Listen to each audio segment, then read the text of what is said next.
Hey guys, welcome to another commentary. This week we have being Puppycat. I hope you guys enjoyed this.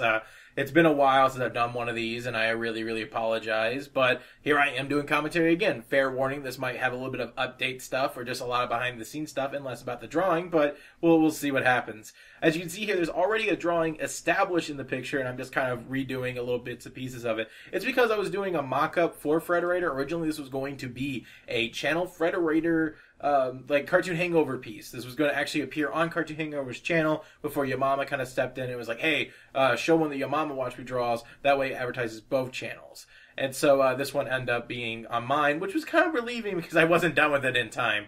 For Frederator, you want to give them the finished video 3 days before the actual video goes up. And here I am. I took way too long. I took like 3 days after the deadline. So that happened. But this is being Puppycat. It's probably my favorite channel Frederator Cartoon Hangover property that they own. It's got such a cute art style, and it reminds me a lot of Sailor Moon, which you can see here. I try to imply as much Sailor Moon subtleness as possible. By subtle, I mean I'm hitting you over the head with imagery from it. So the idea was I wanted to have Bee in a Sailor Scout inspired outfit, flying in the blue background space thing that a lot of Sailor Moon cover art, posters, etc. have. And then I was like, all right, so the giant moon behind her, it's going to be Puppycat. Something that was added in very last minute was the bee from her shirts and different stuff. I wanted to have her hand up in the air because I felt like that was very magical girl-esque, and I wanted her to feel like a magical girl. But I didn't know why her hand was up. There's different ideas, like maybe having ribbons coming out of her hand, since ribbons are very, they're all over Sailor Moon. But what kind of happened was the bee. I was like, oh, that's cool. I incorporate her namesake in there. All right, that's cute. The outfit itself was designed based off of the fact that I'm helping Indie PopCon out. Indie PopCon is a convention here in Indianapolis. It's June 26th to 28th. We got a lot of really cool people coming in. I'm YouTube track coordinator for it. We have YouTubers such as The Completionist, Gerard. We have Markiplier, his friends Wade and Bob. And we have Joltoid coming in, and there's a bunch of others I can't actually announce yet. And I'm super stoked about that because I'm going to be doing a panel there so you want to be an animator with Joltoid. I'm super stoked about that because they're really cool. I got to meet them through the convention, because I'm helping them out. I sent out emails to people. Well, one of the YouTubers that I wound up helping out, there's a reason for me talking about this, by the way. One of the YouTubers that I'm helping out with is a girl that's local who does Lolita videos, like outfits of the day, and she dresses up in Lolita gear. And so I've been working a lot with the Lolita community here in Indianapolis, which turns out we have a huge Lolita community. And so Lolita, the fashion style, the outfits and dresses have been on my mind a lot lately. So I knew that I wanted a Sailor Moon-esque outfit for Bee, and so it just kind of became Lolita. And I'm probably pronouncing it wrong. It might be Lolita. I don't know. I'm really bad at pronouncing things in English, let alone other languages. But it became a Sailor Moon and Lolita combination hybrid. And it came out super cute. In the mock-up, you'll notice that originally she has red and pink. And when you'll see here is I'll start coloring it, and it becomes the more traditional styled pink and yellow. The reason for this was because, first I was going to just do it straight up Sailor Moon, blue and red, but I thought that might be a little too on the nose, if you know what I mean. So I wound up switching out and putting in just simply her being Puppycat's normal color scheme of yellow and pink, which made it seem a little bit, it just made it work. As you can see here, I'm coloring in Puppycat at the moment, and I'm just trying to do little extra detail work. I wanted to keep the same appeal of the character designs from the show. They have a very, simplistic but nice-looking, character designs. So when you add extra shading, because I did want this to seem a little bit more painterly, and I wanted to step up my game a little bit. So, little things like adding shine dots and, shading the eyes so it's not completely the same. Here I am applying a texture on top of Puppycat because I wanted to give it that moon look to it, and I knew that I couldn't really paint that in the time frame that I had, especially since you guys know I was behind on this from the very beginning. So here I am coloring in different things, basically just filling in the flats. And this is the part of the video where I get really sad when, I was originally going to print this thing off. I don't know if I'm allowed to sell it or not because it is a Frederator property, and I don't know how they feel about that. But it's something I kind of want to sell at conventions, maybe. Maybe an online store or so. If not, it's whatever. This was partially done because I wanted to make this thing be like as a demo piece, being like, hey guys, if you ever need an artist for the comic book, just send it my way, and I'll make a video or something, you know.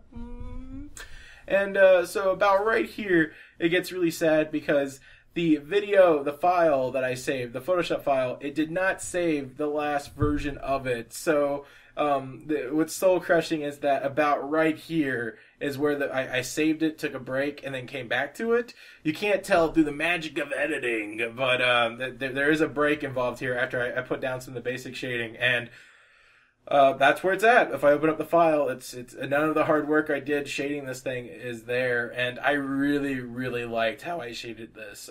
There's definitely a certain challenge you get when you have to take a character and then like take something that's really, really flat and something that's very, very minimalistic, and then try to add painting textures to it and shadows, and you have to really learn how to apply those with appeal, because appeal is an animation term that we use here. It basically means, does it look good? It's very subjective, but for the most part, all cartoon characters have a certain level of appeal, and Being Puppycat has a really nice one. It's very minimalistic. So adding shading, you can quickly get into this uncanny, gross-looking valley. As you can see here, I'm adding stars to this shot because I wanted to make it look like space. But instead of it having just circles, I decided to make it kind of squares. I think I picked this from Sailor Moon. Not Sailor Moon. I think I might have picked it up from Steven Universe.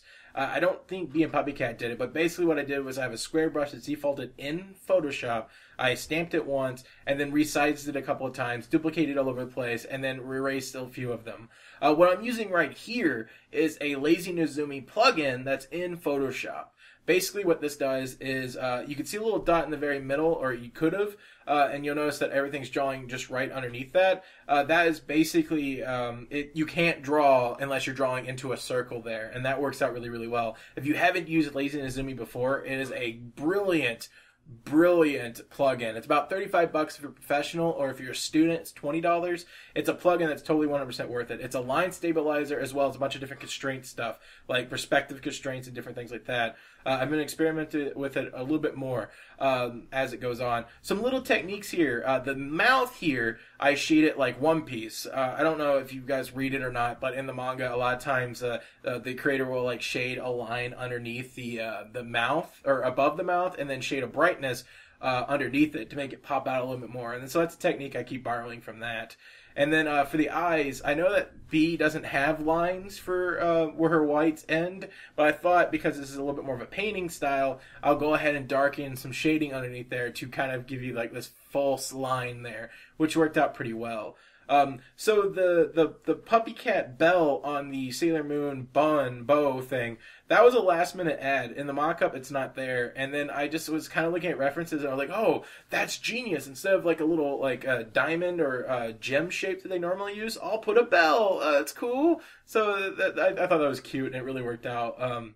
A shading here, I really like this. I gave her a corset and a little bit because I wanted to make sure she had kind of that, because B is a adorably kind of chunky girl, if you know what I mean. Like, she's a little bit bigger, and you know, a little bit of a waist clincher on top of that, and then like it will make her look a little bit more fuller. And I thought it looked, you know, pretty appealing. I don't know. I think B's like in college age. That's the impression I got. But I thought adding a little bit of a corset waist clincher would kind of make her a little sexy. You know what I mean?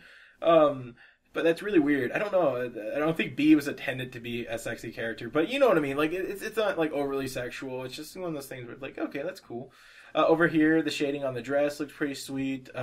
With this, it's like if you notice, I'm like coloring everything on one layer, which is like a big no-no for most people. But I like to try to make my stuff look as traditional as possible. Like obviously it's digital because it's got like kind of a cell shading and you know, really smooth painting, and there's no brush strokes.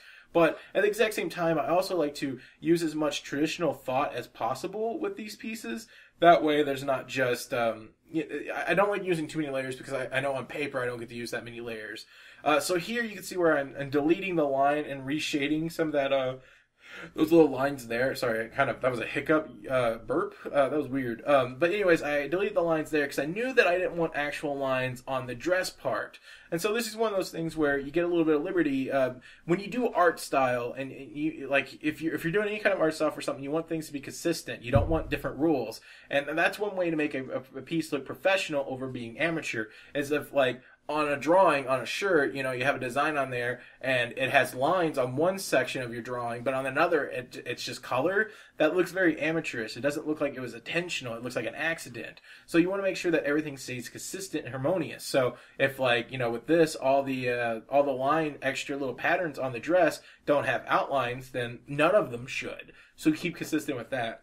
The hair itself, I was really happy with. I made it look kind of, I don't want to say three-dimensional because it's not three-dimensional, but I gave it volume without getting rid of the simple appeal, which anyone that knows moving into a different dimension is really, really tricky.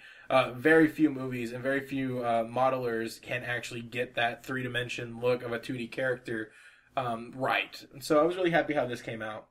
So, going against the thing where I talk about how I use minimalistic layers, with this one, I wanted to do some quick shading behind her to help pop her out a little bit more, especially since there's this giant glowing moon behind her. I thought she needed some kind of rim light, and so I used a different layer here to kind of help out with it. I made like 2 layers with it, one underneath it to blur it out a little bit, to give her a little bit of this boom or glow, and then the other one just to put some highlight behind her. So this is the video. I hope you guys enjoy it. Sorry it's been a long time since commentaries, and I'm going to still figure out how to do the community spotlight because I don't think how I did it was the most efficient way possible. But if you guys enjoyed the video, leave a comment down below. If you made it to the end, type in cat puppy. Yeah. Puppy cat backwards. Yeah. Or, cat, puppy, kitty, dog. Dog kitty? Yeah, type in dog kitty. Man, that took me way too long to figure out. Hope you guys enjoyed your video, and I'll see you guys soon with another commentary soon.